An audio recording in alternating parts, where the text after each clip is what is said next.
गांव के एक सुनसान कोने में, जहां से लोग अक्सर नजरें फेर कर निकल जाते थे, वहां एक जर्जर सी झोपड़ी खड़ी थी। इतनी टूटी हुई कि उसे घर कहना भी सच से ज्यादा एक मजबूरी लगता था। आज ठंड कुछ ज्यादा ही चुभ रही है। ऐसा लग रहा है जैसे हड्डियों के अंदर किसी ने सुइयां चुभा दी हो। ठंड नहीं है कमला, ये उम्र है। जब शरीर जवाब देना बंद कर देता है तो हर मौसम दुश्मन लगने लगता है। आज ठंड बहुत लग रही है और बारिश भी है कि रुकने का नाम ही नहीं ले रही। हाँ कमला, और हमने सुबह से कुछ खाया भी नहीं है। अगर बारिश थम जाए तो शायद कुछ इंतजाम हो पाए। हाँ, कभी सोचा नहीं था कि बुढ़ापे में मांगकर खाना पड़ेगा। नहीं कमला, जब तक मेरे हाथ चल रहे हैं हमें किसी से कुछ मांगने की जरूरत नहीं। कल मैं कुछ न कुछ कर लूंगा।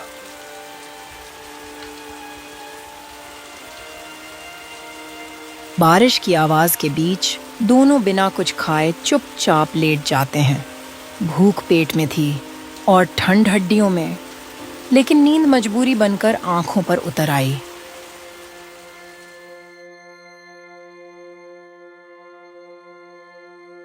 अगली सुबह हरिदास काम की तलाश में गांव की ओर निकल पड़ता है। बाहर ठंड अब भी वैसी ही थी, हवा तेज और हाथ सुन्न कर देने वाली।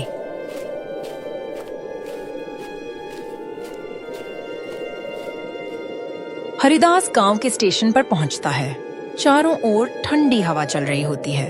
तभी उसकी नजर स्टेशन के एक कोने पर जाती है।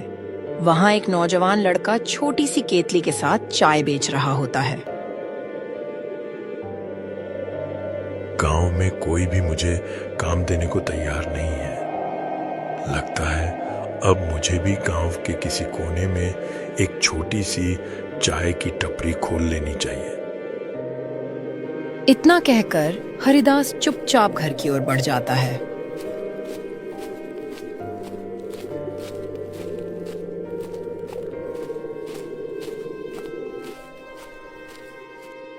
कमला, गांव में शायद अब कोई काम न मिले।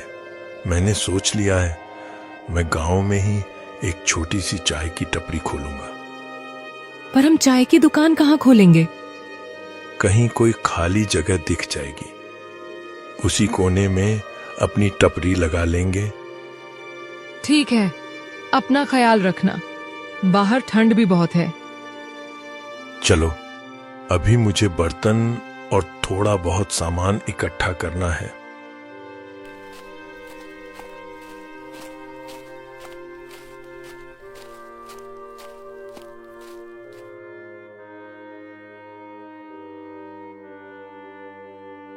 अगले दिन हरिदास थोड़ा बहुत सामान जुटाकर चाय की एक छोटी सी दुकान खोल देता है। एक पुरानी केतली और 2-4 कप, बस यही उसकी पूरी पूंजी थी।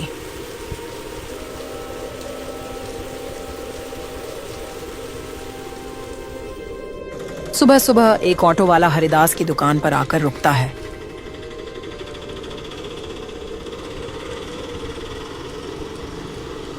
काका, एक चाय देना। बारिश के बाद ठंड बहुत बढ़ गई है तो कुछ गर्म पीने का मन हो रहा था। हाँ बेटा, अभी लो एकदम गरम गरम चाय। रिक्शा वाला चाय का कप हाथों में लेकर धीरे धीरे चाय पीने लगता है। काका, चाय तो बहुत ही अच्छी थी। ठंड एकदम दूर हो गई। अब मैं चलता हूँ और सबको बताऊंगा कि आपकी चाय सच में कमाल है। धन्यवाद बेटा, फिर से चाय पीने आना।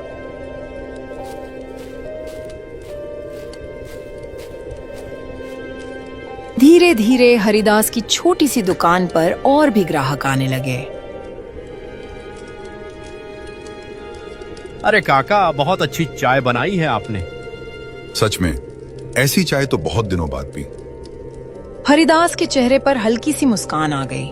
काफी समय बाद उसे लगा कि उसकी मेहनत रंग ला रही है।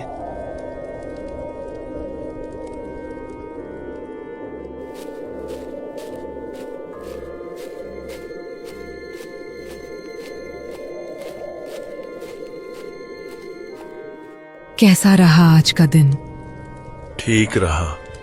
आज कई लोग आए थे, सबको चाय पसंद आई। सच? इतनी जल्दी? हाँ, एक रिक्शा वाले ने तो कहा कि वह सबको बताएगा हमारी चाय के बारे में। तो फिर हमारी मेहनत बेकार नहीं गई? नहीं कमला, आज पहली बार लगा कि हम फिर से कुछ बना सकते हैं। भगवान करे ये दुकान चल जाए, ठंड में लोगों को गर्म चाय मिले और हमें 2 वक्त की रोटी। दोनों अपनी छोटी सी दुकान की बातें करते रहे। उनकी आवाजों में अब डर कम था और उम्मीद ज्यादा।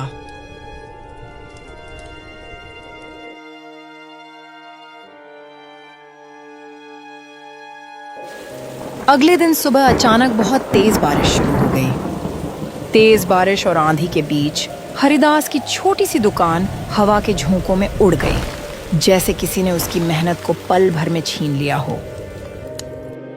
बारिश के बाद जब हरिदास दुकान पर पहुंचा तो टूटी हुई टपरी देखकर उसका दिल बैठ गया।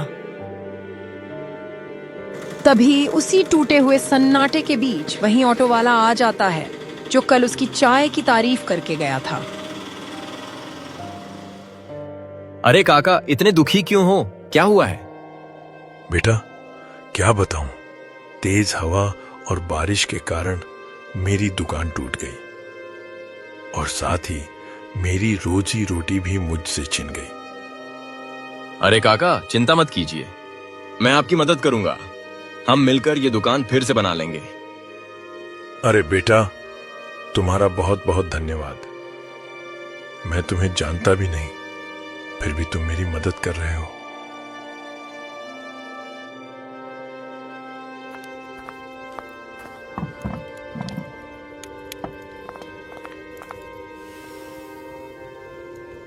लीजिए काका, आपकी दुकान फिर से बन गई। अब आप अपना काम फिर से शुरू कर सकते हैं। धन्यवाद बेटा, तुमने मेरी इतनी मदद की।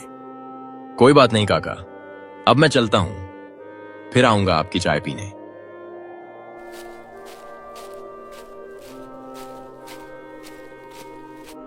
हरिदास काका की दुकान फिर से चलने लगती है।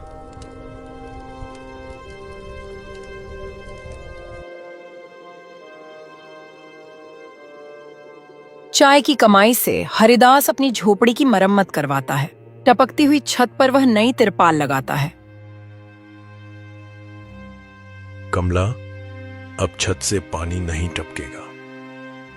मैंने ऊपर तिरपाल डाल दी है। हाँ, अब बारिश और ठंड में घर गर्म रहेगा। और देखो, कुछ पैसे भी जमा हो गए हैं। इतने दिनों बाद लग रहा है कि हमारी जिंदगी फिर से पटरी पर आ रही है।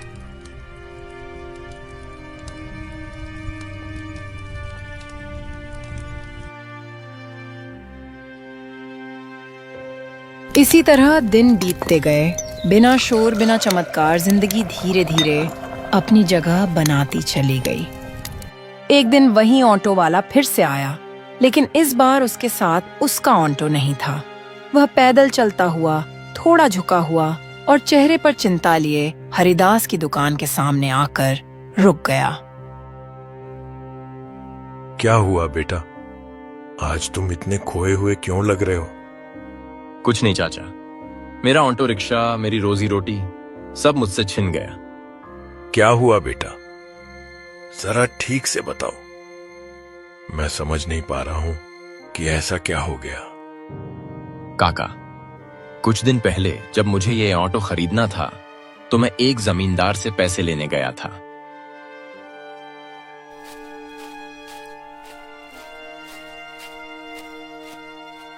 सेठ जी, मुझे कुछ पैसों की जरूरत थी। ऑटो लेने में थोड़े पैसे कम पड़ रहे थे। हाँ भीमा, पैसे तो मैं तुम्हें दे दूंगा। बताओ, कितने पैसे चाहिए तुम्हें? सेठ जी, बस 5,000 रुपए चाहिए। मैं अगले महीने आते ही आपको लौटा दूंगा। ठीक है भीमा, पैसे ले जाओ, लेकिन याद रखना, अगले महीने सूद समेत लौटाने होंगे।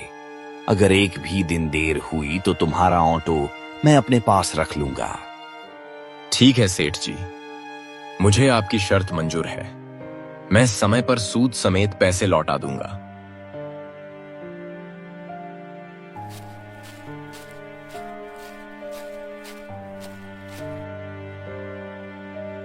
एक महीना बीत जाता है। एक महीने के बाद सेठ रास्ते में भीमा को रोक लेता है। उसकी आंखों में सख्ती थी और आवाज में वही पुराना घमंड। भीमा, मैंने कहा था ना कि 1 महीने बाद मुझे मेरे पैसे वापस कर देना। माफ कीजिए सेठ जी, किसी कारणवश मैं अभी पैसे नहीं दे पाया। बस कुछ दिनों का और समय दे दीजिए, मैं जरूर लौटा दूंगा। नहीं भीमा, अब कोई बहाना नहीं चलेगा। अब तुम्हें अपना ये रिक्शा मुझे देना ही होगा। जब तुम्हारे पास पैसे हो जाएं, तभी आकर इसे वापस ले जाना। पर सेठ जी, ये रिक्शा ही तो मेरी रोज ही रोटी है। इसी से मेरा घर चलता है। कृपया सेठ जी, थोड़ा और समय दे दीजिए। सेठ उसकी एक भी बात नहीं सुनता। बिना किसी दया के वह भीमा का ऑटो रिक्शा अपने साथ ले जाता है।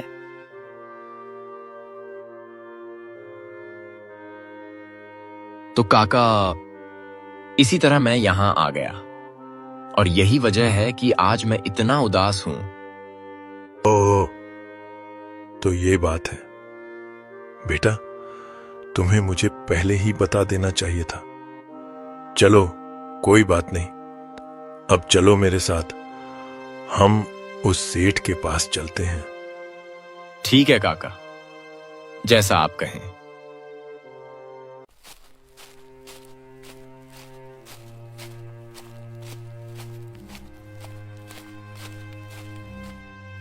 बोलो भीमा, कैसे आना हुआ? मैं पहले ही कह चुका हूं, बिना पैसे दिए ऑटो रिक्शा वापस नहीं मिलेगा। हाँ सेठ जी, आप भीमा को उसका रिक्शा वापस कर दीजिए। पैसे मैं भर दूंगा। पर काका, आप क्यों पैसे दे रहे हैं? मैं खुद पैसे जमा करके दे दूंगा। बेटा, उसके लिए तुम्हें रिक्शा चाहिए होगा ना?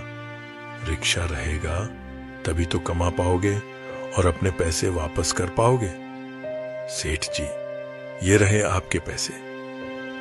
अब कृपया भीमा का रिक्शा उसे वापस दे दीजिए। ठीक है भीमा, अब तुम अपना रिक्शा लेकर जा सकते हो।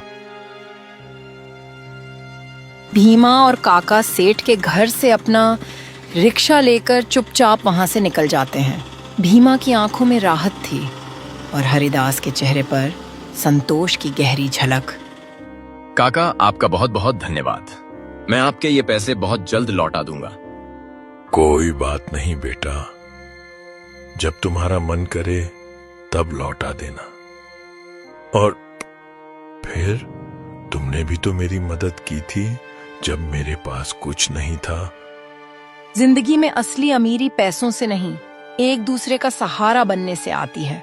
आज हरिदास ने भीमा को संभाला, कल कोई और किसी और को संभालेगा और इसी तरह इंसानियत जिंदा रहती है।